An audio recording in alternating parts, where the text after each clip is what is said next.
Zephirahs Adventure Podcast, Episode 12 for October 5th, 2018. In this episode, why by August and September, MTG release events, why do online D&D campaigns fail, and virtual ticket shenanigans?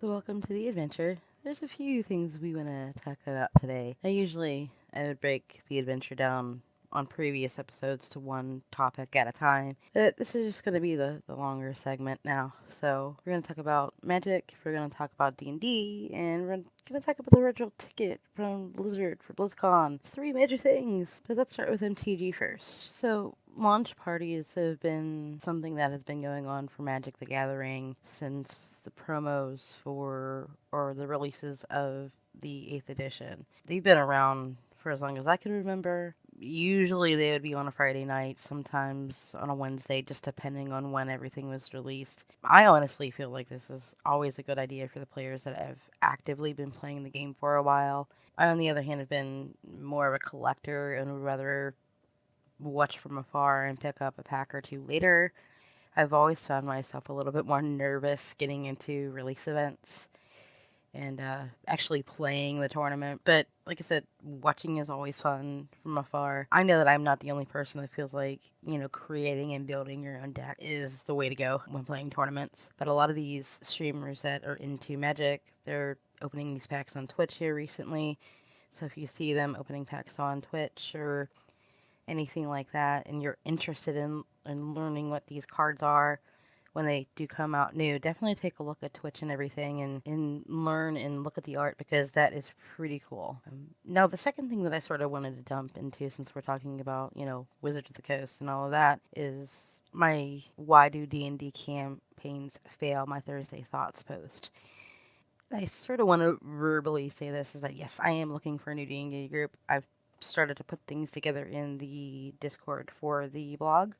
So you may see some banter in that channel for Dungeons and Dragons. But just so you know, the last group that I was a part of, for a small story or an explanation of what happened, the biggest issue is that life happened. Everyone was very, very nice. We made some headway into the campaign. Dungeon Master was very nice and very knowledgeable. I have nothing bad to say about the group. And really, it's been a really good experience with that group, even though the time was minimal. As far as crappy as the situation is, it got me thinking, what is the biggest reason why these D&D groups fail? In my opinion, and this is my opinion only, and I've listened to other D&D DMs say this, or say things similar to this, in varying degrees, but it always sort of came down to, number one, life, and people signing up for things that they can't necessarily do, or not communicating well. For what it's worth, I did some digging around. I kept seeing that same trend for other groups, is that they are failed communications, not expressing yourself well, and not that any one of these players were bad players, and in some cases they may have been, or they just didn't know the rules and left, or whatever the case may be, but communicating improperly was the biggest thing in this instance. So, or in a lot of these instances. So, don't be that guy that doesn't talk to your DM. Don't be that guy that doesn't talk to your group. Don't be that DM that doesn't talk to your group either, because that's also bad. You as a DM, even though your time may be minimal as a DM, talk to people. That is what you do.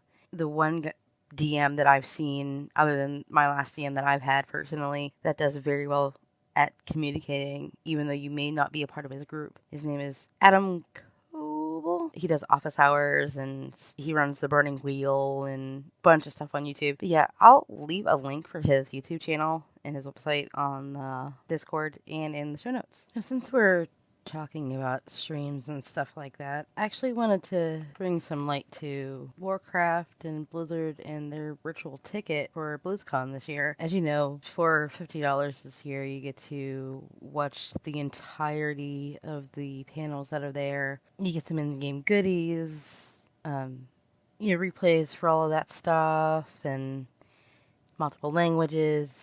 But the one thing that I wanted to bring light to is, to be honest, the rewards for some of the games, specifically Warcraft, are a little underwhelming. This year, they're banners and cloaks. Some are upset due to what the rewards were previously, which in a lot of the cases they were mounts and pets, which, to be honest with you, I go searching for those in game anyhow, so I'm not gonna miss too many of these, but I can understand. And Panzer, aka Trade Chat, wonderful lady.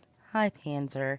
She was a little bit salty about a week or so ago in one of her streams, and I understand where she's coming from.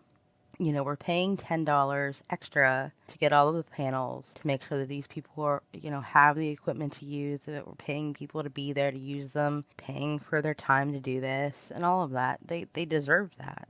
So I want people to know that just because we are not getting the collectibles we want, that's what the money is for.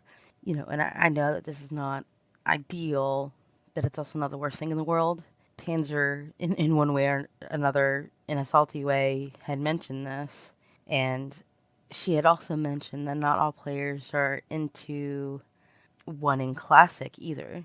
Nico, on her stream, said, your email is attached to your Blizzard account.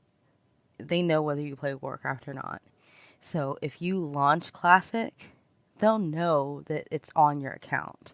And the other thing that she had mentioned is that just because we may not be getting what we want, that yet it seems a little bit cash grabby for Blizzard. And here's the other point too, is that a lot of these panels and things of that nature are going to be covered, by sites like Wowhead, Blizzard Watch, BlizzPro, plethora of other podcasts. Hey, I may even mention it here and there. But if you actually listen to what she said, it makes a lot of sense in that we have a sort of expectation in whether we are falsely projecting that onto Blizzard or if Blizzard did that themselves. And I think it's a mixture of both, is that, we have hundreds of pets and things that they didn't put in game that wouldn't necessarily take too much time off of developers for this. And then a little bit before the announcement for what the in-game goodies were going to be, they had a sale for if you did 6 months or purchased 6 months of WoW time, you got a mount. Which the mount is wonderful. I love it. It's great. Good promotion. But why not put that mount with the BlizzCon package? And that was a good question, and I don't know the reasoning for that other than we want you to buy 6 months of WoW time. We also want you to buy the virtual ticket. So that's $77 plus 50. That essentially is $130-ish, give or take with taxes and what have you. That's a lot of money. And that does seem cash grabby, and we understand you're a business, and we understand you need to pay people. Well, we just don't understand the reasoning or the logic behind it. So, do I understand why people are upset on why she was so salty? Yeah, sure. But if you actually listen to what she said underneath it all, it actually makes sense. So, guys, give Panzer a break. Really. Love your face, Panzer.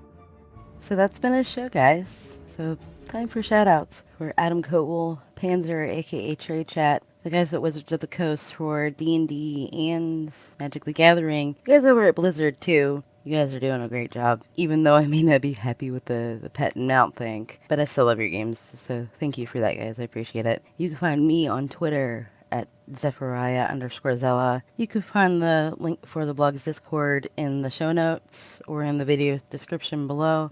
And thank you for listening, and until next time, I hope your adventures are awesome. Music used in this episode: Alchemists Tower, Alien Restaurant, and Division. Kevin MacLeod, Incomtech.com. Licensed under Creative Commons by Attribution 3.0. All World of Warcraft terms, concepts, images, logos, and other material related to it are trademarked and copyrighted to Blizzard Entertainment. No copyright infringement intended.